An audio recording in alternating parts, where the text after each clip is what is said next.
Hello, my name is Daniel Matthew. I'm currently a fourth-year medical student at Northwestern's Feinberg School of Medicine, and today I'd like to spend a few minutes talking about our project looking at cellular adhesion molecules and cardiac structure and function within the multi-ethnic study of atherosclerosis. Heart failure with preserved ejection fraction, or HFpEF, and atrial fibrillation, or AF, are two very common but complex clinical syndromes that are characterized by left atrial and left ventricular myopathy.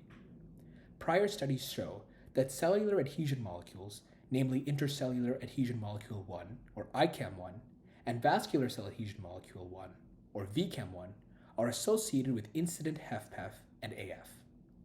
However, associations of ICAM1 and VCAM1 with sensitive measures of cardiac structure and function are unclear, and this is what our study hopes to explore.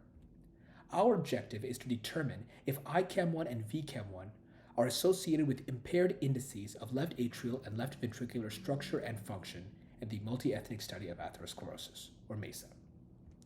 To accomplish this, patients were recruited from within MESA, which comprises roughly 6,800 adults recruited between 2000 and 2002 from 6 communities across the U.S.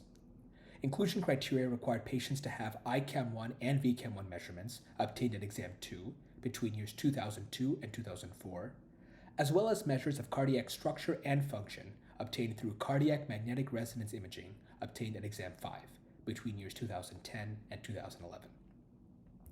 From this data, we see associations of ICAM1 and VCAM1 with indices of cardiac structure and function as seen here. Looking at left atrial function, we see that elevated levels of ICAM1 are associated with decreased left atrial total emptying fraction as well as decreased left atrial active emptying fraction. Additionally, elevated levels of ICAM1 and VCAM1 are associated with decreased left atrial peak longitudinal strain. These findings suggest lower left atrial function associated with elevated ICAM1 and VCAM1 levels. Furthermore, looking at left ventricular function, we see elevated ICAM1 and VCAM1 levels associated with increased left ventricular global circumferential strain. This finding also suggests lower left ventricular systolic function associated with higher ICAM1 and VCAM1 levels. Mediation analysis was also performed of left atrial peak longitudinal strain on the association of ICAM1 and VCAM1 with cardiac structure and function. From this analysis, we found that lower levels of left atrial peak longitudinal strain had a partial mediating effect on the association between VCAM1 and HFpEF. Additionally, this lower left atrial peak longitudinal strain had a similar partial mediating effect on the association between VCAM1 and incident AF. And in fact, the same association was seen between ICAM1 and AF. In conclusion, we see that higher levels of ICAM1 and VCAM1 are associated with lower left atrial function and lower left ventricular systolic function. In addition, from the mediation analysis, we see that lower levels of left atrial strain have a partial mediating effect on the association between ICAM1 and VCAM1 and incident HFpEF and AF.